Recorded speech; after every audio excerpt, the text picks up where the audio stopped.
So This is Eric. How can I help you? hey, Eric, it's Hatfield. Hey, I'm not going to be able to make it today. I actually just got arrested. A dramatic arrest is going viral across social media, and the reason has shocked millions. It started with what seemed like a routine traffic stop. A group of police officers pulled over a man for what witnesses later described as the flimsiest excuse imaginable. The man stayed calm. He simply asked, "What's the reason for the stop?" But instead of answering, the officers suddenly escalated the situation. They yanked him out of his car, slammed him against the hood, and quickly placed him in handcuffs. Then they accused him of resisting arrest. Witnesses say the man never fought back. He never raised his voice, and he never made a single threatening move. One officer even shouted, "Stay down. You're resisting. This is going to end badly for you." But what the officers didn't realize was that they had the wrong person. While still in cuffs, the man calmly asked to make one phone call. The officers assumed he was calling a lawyer, so they let him dial. He even smirked while he made the call. But the moment he spoke, everything changed. "Sir, this is Special Agent Carter. I've been detained by corrupt officers. Request immediate verification." The smiles instantly disappeared. Color drained from their faces, because they had just assaulted and arrested an undercover FBI agent in the middle of an active operation. And in that moment, every officer knew their careers might already be over. Martha was only 13 years old. In her neighborhood, people didn't see a child who needed understanding. They saw a problem. Because of her mental health struggles and occasional emotional outbursts, the neighbors had already given her a label, a crazy girl. Whispers followed her everywhere she went. To them, Martha was just a burden, someone no one really cared about. One afternoon, while walking home, Martha suddenly had an emotional breakdown. Overwhelmed and unable to control her feelings, she collapsed onto the grass beside the road, rolling in the dirt and mud. Instead of helping her, neighbors stood there watching. Some laughed, others shook their heads in disgust. Not a single person stepped forward to help the frightened 13-year-old girl. But what they didn't realize was that they had just made a serious mistake, because they had no idea who Martha's father really was. When he found out what had happened to his daughter, he was furious. And what he did next would make every single one of those neighbors regret the way they treated her. Sometimes, the people others look down on are connected to far more power than anyone could imagine. Comment neighbor for part 2. Oh, wait, hold on. You guys want to? Yeah, she's going to jail for battery on LAR now, so. Hey, open the door, man. Go ahead, man. Open that part. I don't want you to tear the door up. Just be careful in case you got a knife or something, so. Everybody be smart. Open the door, man. Hey, give us traffic. Give us traffic. 15, give us traffic. I'm having my taser out.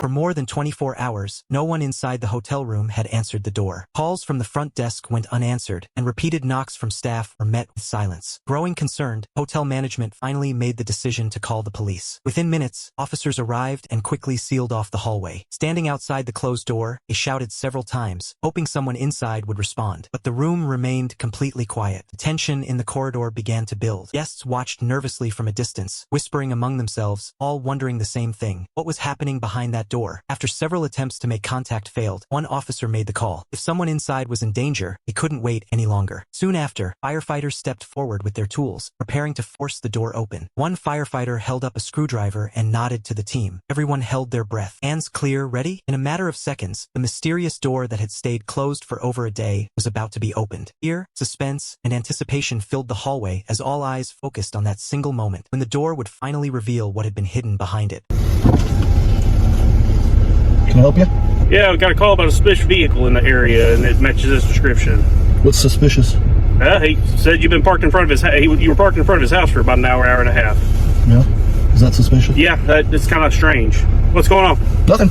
Started as a routine traffic stop. A man was driving calmly, unaware that his day was about to change. Without warning, officers pulled him over, approaching aggressively, convinced they'd caught someone who'd simply parked too long. Voices rose, tension spiked, and the confrontation escalated quickly. But they didn't realize who he really was. The man behind the wheel wasn't an ordinary driver. As accusations flew, he made one move that changed everything. He revealed he was part of an undercover FBI operation. Suddenly, silence. Panic spread across the officers' faces. Radios crackled, commands scrambled, and within hours, what began as a simple traffic stop ignited an internal investigation. Badges were questioned. Authority was shaken. Careers hung by a thread. Because this time, they hadn't just stopped the wrong man. They had disrupted the wrong operation. Let's go, man. Come on, Leo. I'm coming. Let's go. I'm coming. Let's go. Hey, call my lawyer, okay? Go. Call my lawyer. Come on. What started as a routine traffic stop quickly turned into chaos. A man was treated like a criminal, dragged from his car and taken into custody custody, all under the shocked eyes of bystanders. He sat silently in the back seat, disabled and compliant, insisting he hadn't done anything wrong. The officers demanded his ID. Without verification, they assumed he was connected to an ongoing investigation and forced him into custody. Minutes passed. Man repeatedly asked, "Call my lawyer." They ignored him. Then, a call came from FBI headquarters. The truth hit hard. The man they had detained was the brother of an undercover FBI agent. The entire shift was suspended, and the officer who used force was immediately fired. This story is a stark reminder. Power should never come before verification. If it weren't for that call from the FBI, would this man still be in handcuffs? Is this policing or a dangerous abuse of authority? Onlookers, but this did not make James Collins stop what he was doing. Out of concern for the child's safety, a bystander called the police. After arriving at the scene, the police promptly arrested James Collins. He has been charged with first-degree child abuse and is currently being held in the Gwinnett County Jail with a bail of $4,600. The child was rushed to the hospital. Fortunately, he only suffered minor injuries and is currently receiving treatment from other family members and the Children's Services Department. This kind of educational approach is really terrifying. How could he bear to treat such a toddler like this? I hope he will never come into contact with this child again from now on. What's your opinion on this? What kind of punishment should this father receive? A mom with a baby stroller steps to the side of the road to allow a car to pass. Then, the unfathomable. The wrong-way driver plows right into them. They fly up into the air and crash down onto the car. The driver flees. I remember hitting the windshield. I broke it with my head. And even worse, I thought my child was dead. As Rachel was walking down the street with her son Charlie, she locked eyes with the driver, and two things went through her mind. She believed he was aiming right for them. You picked this thing up and... I don't think I could even do it now. I don't know how I got it into the air. But you threw it in, you tried to throw it into the air. Yeah. Baby Charlie suffered a tire mark on the back of his head. And his head is actually grazed by the front left tire. Rachel was scraped up and injured 3 discs in her back. A good Samaritan who saw what happened crashed his truck into the 16-year-old fleeing driver. But what happened next is leaving people outraged. The driver pleaded guilty to assault and hit and run and was sentenced to only 5 to 7 months at a juvenile detention camp. That, to me, seems almost like a light sentence. You try to kill 2 people, and you get 5 months in a juvenile camp.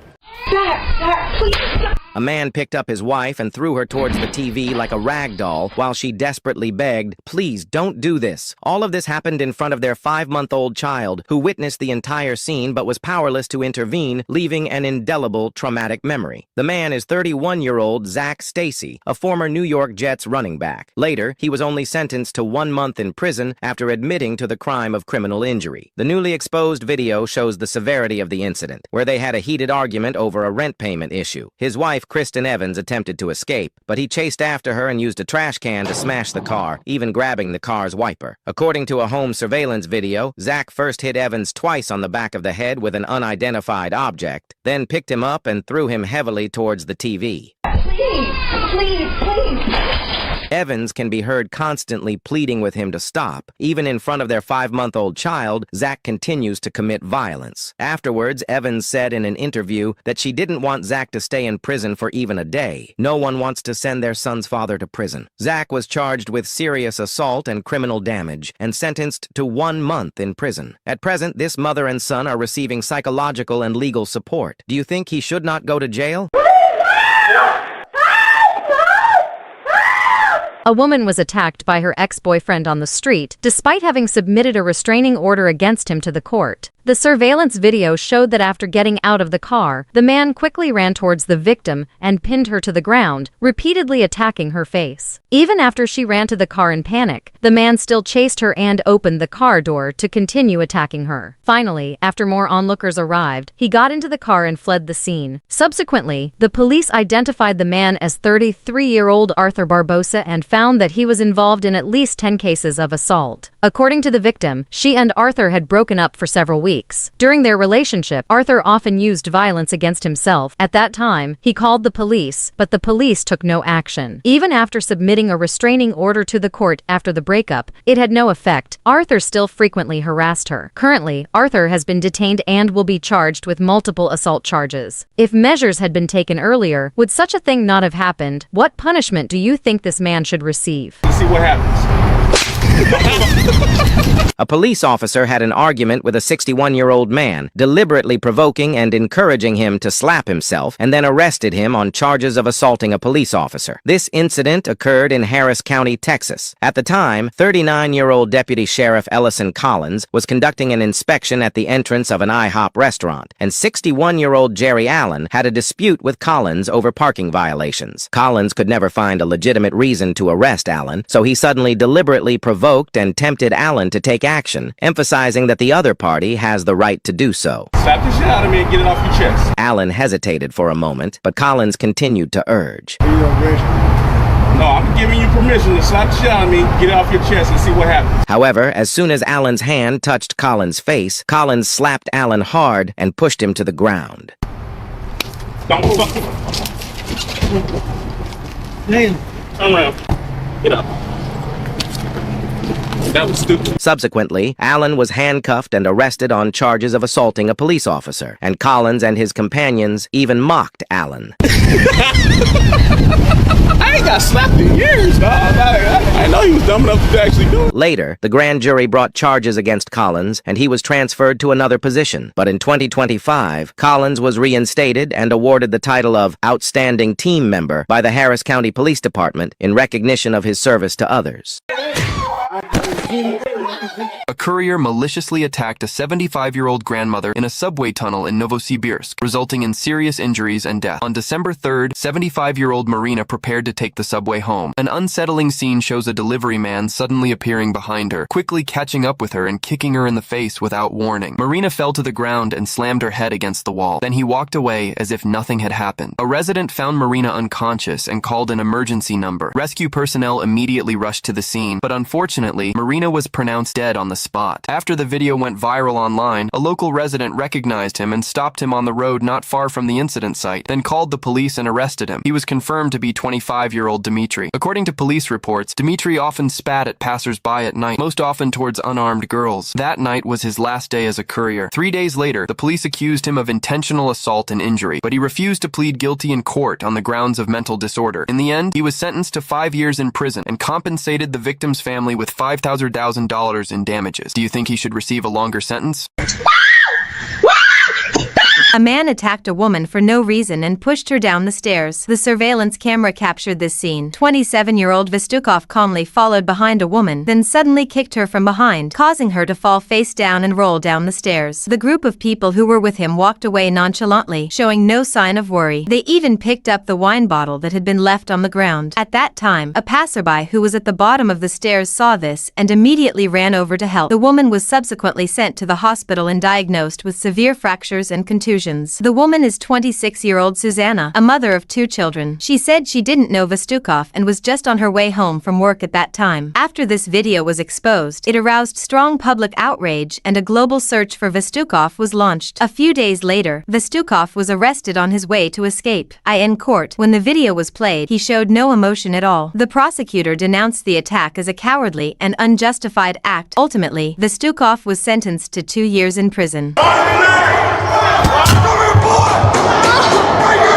The world's youngest prisoner was just 13 years old, and the crime he committed will shock you. Michael seemed like a quiet boy, but every day he would walk into a small grocery store in Texas with his backpack. This recurring behavior soon aroused the suspicion of the clerk, Sarah. Her concerns prompted her to start observing him more closely and discreetly whenever he entered the store. Sarah noticed Michael buying multiple packs of baby wipes daily, far more than any child his age could possibly need. No boy his age would require that many wipes, especially every single day. She instantly sensed something was terribly wrong, breaking out in a cold sweat. Convinced something was amiss with this boy, she made a bold decision. One evening, after Michael left the grocery store, Sarah quietly followed him. After walking for about 10 minutes, Michael suddenly stopped in a deserted area. What Sarah saw next shocked her deeply. She immediately pulled out her phone to call the police, firmly demanding that Michael be locked up for life. What Michael did with those wipes will leave you speechless. Follow me and type wipes in the comments to watch part 2. What do you think he did with the wipes? Share your guesses in the comments comments below.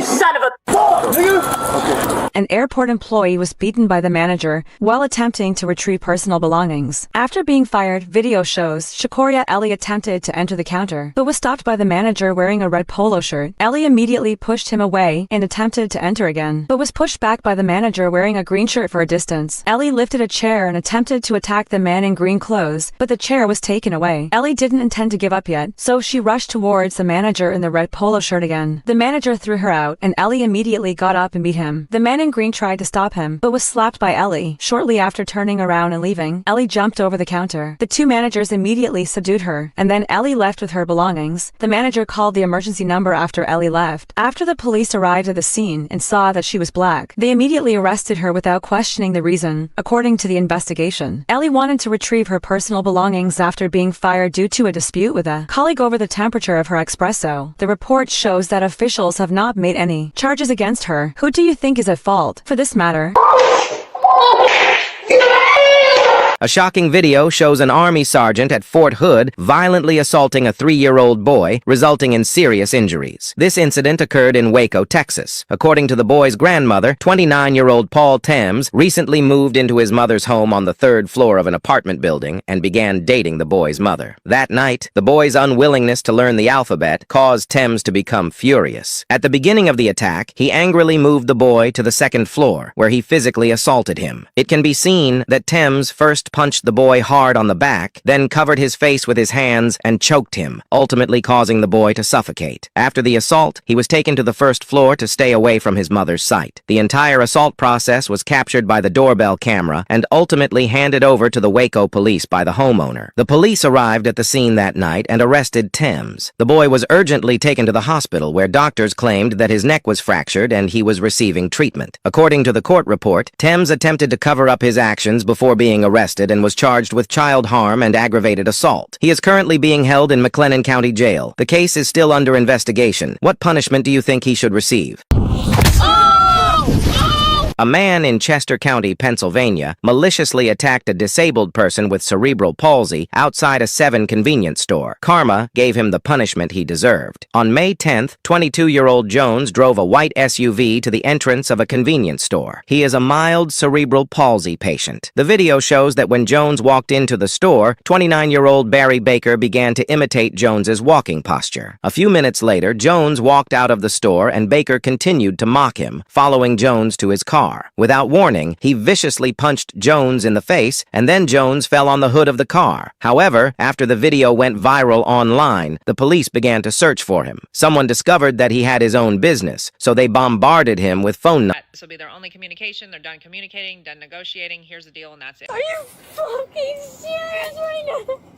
One of Lupita's friends has been arrested by police. She was one of the girls who had been with Lupita before the tragedy occurred. Police stated that after the vehicle plunged into the canal, this girl managed to escape from the water, but failed to provide any assistance to the victim. It took 15 hours after the accident for the girl's mother to learn of her daughter's disappearance. During this period, the girls believed to be Lupita's friends neither actively participated in the search nor promptly informed the family of the incident. Police noted that the victim's relatives attempted to contact one of the girls simply to understand what exactly happened. However, the girl promptly deleted them as friends and set her social media accounts to private. This evasive behavior deeply unsettled those speaking out. Based on these critical actions, police ultimately focused their attention on one of the girls, reasoning that such deliberate disengagement would be unnecessary if it were merely an accident. Subsequent arrest actions followed. For Lupita's family, what they need most remains a long overdue explanation. When Iron Man Rod Tang breaks into a smile, it means he's seen through his opponent's traps. Mexican fighter Edgar Tabares is a tactician with superb leg techniques. From the start, he executes a clear strategy, controlling distance and racking up damage with multi-angled, feint-laden kicks. His leg work is indeed tough to defend against. Even when Rod Tang grabs his legs, he swiftly counterattacks with a spinning elbow. This should have been a hidden killer move, but he used it too often. So Rod Tang smiled, for he'd already figured it all out. When Rod Tang pressed forward again, cornering his opponent against the cage, an unexpected scene unfolded. Not let your opponent get the last shot. Keys to victory is working those angles. Being stuck here on the fence. Oh, wow. It was like something straight out of a video game, repeating the same move over and over until it's exposed. Too many times, steps right through with an elbow. You go to the well too many times and the well is dry, come with the spin elbow. Rodtang blocked it immediately, come back with the kick, drag it, go to the body, block the spin elbow, come right back at the counter elbow. Dean, put the gun down. The local police in Colorado received an emergency call from a woman. She claimed that her husband had suddenly experienced a mental breakdown and was attempting suicide. She requested the officers' assistance to help her husband. However, when the officers arrived and located the man, they found him holding a gun to his own forehead. Drop the gun, sir! Drop the gun, man. What's going on? At this moment, the two officers continued to patiently try to de-escalate the situation, doing their best to prevent it from escalating further. But what exactly led to the involvement of 50 officers and the eventual decision to cover the suspect with gunfire? Let's continue to find out. Please don't do this, man. Please don't do this. Nobody wants to hurt you. Nobody wants to see you hurt, man. Thank you. Please set the gun down. Hey, D, man, the more you keep popping rounds off, the more I can't guarantee your safety, man. Oh, drop the gun! Drop the gun, D! The man's emotions completely spiraled out of control, and he fired several rounds into the roof of his own car. This escalated the situation even further. Hands up! Don't move! I said don't move! Officer, I'm a U.S. Marshal. My credentials are in your hand. Don't play games with me! Step back! You're pointing your weapon at a federal officer. Think carefully. Wait, check the ID. It's real. He's legit. Unit 24, identity confirmed, repeat confirmed, do not detain. This traffic stop was supposed to last 2 minutes. Instead, it nearly ended a man's life and destroyed a police career. The blue and red lights exploded behind a black SUV on a quiet street in Atlanta. Elijah Grant, a 37-year-old U.S. Marshal, pulled over calmly. He had just finished grocery shopping, milk, bread, fruit, lunch for his daughter. Minutes earlier, he had testified in court against a major drug ring. Now, all he wanted was to go home, but the officer walking toward his window had already made up his mind. Officer Wade Miller approached with his hand on his gun. Cold eyes, rigid posture. "License and registration," he said sharply. Elijah moved slowly. "Officer, I want to let you know. I'm a U.S. Marshal. My ID is in my jacket." Miller didn't listen. "A U.S. Marshal," he scoffed. "What are you doing around here?" Elijah handed over his badge. That should have ended everything. It didn't. "You matched the description of a suspect," Miller said. "Black male, black SUV, possibly armed." Elijah's heart dropped. "Officer," he said calmly, "you're holding my badge. You can verify it right now." Instead, Miller ordered him out of the vehicle. Elijah complied, hands up, no resistance, and then everything went wrong. Miller slammed Elijah against the SUV. Groceries spilled onto the street. When Elijah instinctively pulled his arm back, Miller drew his gun, point blank. At a federal officer's chest, time froze. A grocery bag rolled across the pavement. Elijah raised his hand slowly. "You're pointing a weapon at a federal officer," he said. "Think very carefully. This will end your career." Miller's partner hesitated. "Wade, check the ID. It's real." Then the radio crackled. "Dispatch confirms. U.S. Marshal Elijah Grant. Do not detain." Silence. Miller's face went pale. He lowered the gun and muttered, "Just doing my job." Elijah looked him dead in the eye. "No," he said quietly.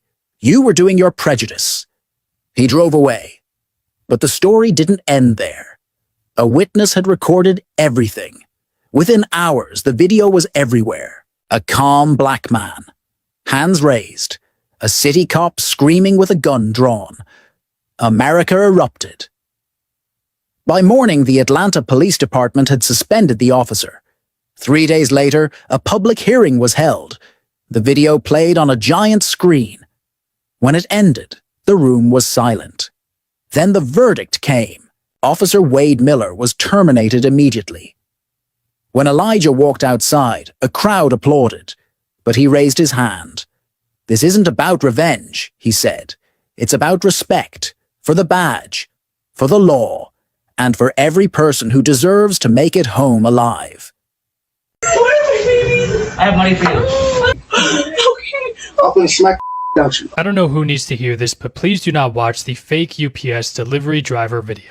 Trust me, I am not kidding. Please take my word for it. For those of you that may not have heard about the situation, not too long ago, a family of 5 consisting of a mother, father, a 20-year-old son, and 2 young children were recently robbed by 3 men pretending to be UPS delivery drivers. Things took a terrible turn, and the mother, father, and the 20-year-old son ended up losing their lives, and the 2 young children witnessed it all. There was cameras all inside of the family's house, and that footage was recently released. With the full footage being released, a bunch of people have started to upload it here onto TikTok and on every other social media platform as well. And it is just something that no one should see. It is just absolutely devastating. So once again, just please take my word for it. I really am not too sure how people are getting away with, uploading the full footage of the incident here on TikTok and on every social media platform, but somehow people are able to, and yeah, just stay away. Update: a woman held captive has been found. The Nancy Guthrie missing person case has progressed. A new image has been released of the suspect believed to have abducted Nancy Guthrie. Today, a tip-off from a citizen came in. The information described the abandoned house as being far from residential areas outside downtown Tucson. The citizen said he heard faint female voices inside the abandoned house as he approached. Investigators analyzed that Nancy Guthrie could be held somewhere within a 700-mile radius of Tucson. Police quickly arrived and surrounded the house. When they broke down the door and entered, a scene unfolded. The house was clean and appeared to still be inhabited, but they found no one, not even Nancy Guthrie. Everything seemed to be at a dead end. Suddenly, a faint cry was heard, traced back to a hidden cellar beneath the floor. The door was flung open, revealing a shocking sight. A woman bound in iron chains. The woman wasn't Nancy Guthrie, but she weakly pointed to a dark corner of the cellar, whispering, "There's one more." Discuss Nancy Guthrie below and follow me for further updates. Están diciendo que Neverland es donde Michael Jackson llevó a los niños, para protegerlos de lo que se hacía en la isla de Epstein. Y porque él se oponía a su régimen, lo castigaron y cambiaron la historia. Hicieron que pareciera que él era el abusador, cuando en realidad eran ellos los abusadores. Él estaba protegiendo a los niños. Estaba protegiendo a las celebridades. Celebridades como Macaulay Culkin, que han hablado para defender a Michael Jackson. Todo esto tiene sentido, finalmente encaja. Este hombre ha estado muerto por tanto tiempo. Pero ahora todo tiene sentido. No solo protegió a los niños de lo que les hacían. Y sabes lo que digo, hay que tener cuidado con las redes sociales. Pero también los protegió del abuso social y emocional, como cuando aconsejó a Britney Spears que saliera de la tutela de su padre. Este hombre fue un salvavidas. Los que son como yo, ayúdenme a verificar esto. Quiero asegurarme de que sea cierto. Pero esto es lo que he oído hasta ahora. Y todo tiene sentido. This fight gave Mike Tyson one of the toughest tests of his career, because his opponent walked in with something nobody could predict.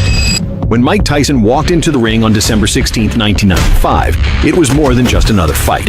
It was his second bout since getting out of prison earlier that year, and fans were still wondering, was Iron Mike really back? This time, he was facing someone different.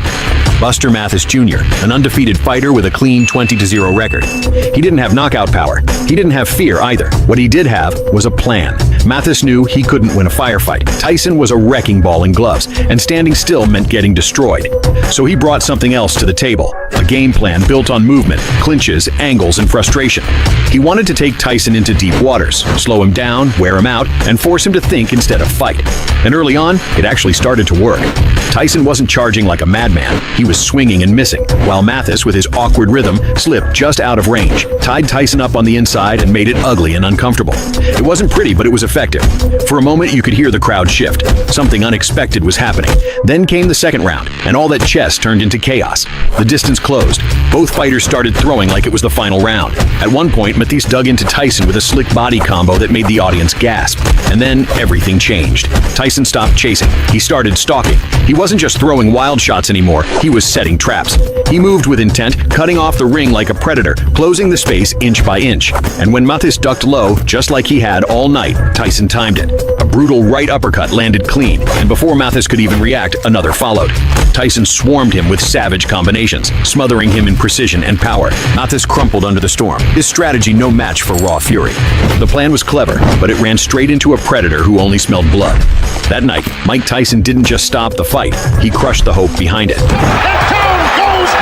It's around 4:30 Monday morning, and a maroon truck comes rolling up to an ATM drive-thru. Then chaos ensues. The video shows the skid steer trying multiple times to pick up numbers, making thousands of calls and boycotting his company. When the police arrested him and brought him to court, Baker cried in front of the judge and was sentenced to 6 years in prison. But that's not all. 3 years later, when Baker was granted parole for $25,000, he ran away from the police on a motorcycle for violating the parole conditions, resulting in a fatal collision. It sounds like a story, but this is justice. A 5-year-old girl accidentally fell off the balcony while playing. Jason, who was crossing the street at the time, witnessed the whole process. He tried to catch the girl, but was unsuccessful. Although he touched the girl, she eventually hit her head on the ground. Jason immediately called 911 and attempted to speak to the little girl, but unfortunately, the strong impact caused her to bleed from the brain, and she passed away shortly after on her way to the hospital. Jason received a court summons, and the girl's mother, Vincina, sued her. Vincina claimed that Jason's failure to catch the girl changed Tina's trajectory, causing her to land on the head. Vincina believes that Jason is responsible for his daughter's death and demands compensation of $2 million for manslaughter. After hearing the accusation, Jason collapsed. She felt guilty for not being able to save the girl and fell into depression. During the trial, Jason's lawyer argued that Vincina, as a mother, did not fulfill her responsibility by leaving a 4-year-old girl alone on the balcony. However, Vincina's lawyer believes that Jason's incorrect posture. Entire ATM is hauled off in a front loader larceny. Yeah, thieves used an excavator to rip an ATM from a bank drive-through. The money machine was stolen from the chase. First, you see a truck hauling a trailer pull up into the shot. Then, the front-end loader. Watch them drop the ATM machine into the truck bed. You can almost hear the boom when it lands. And I was just surprised that we caught it on camera. When the co-owner of All Floors of Orlando heard about the heist, he checked his surveillance video to see if anything happened in his back lot. Hector Torres couldn't believe his eyes. People are brazen, and to go through all the trouble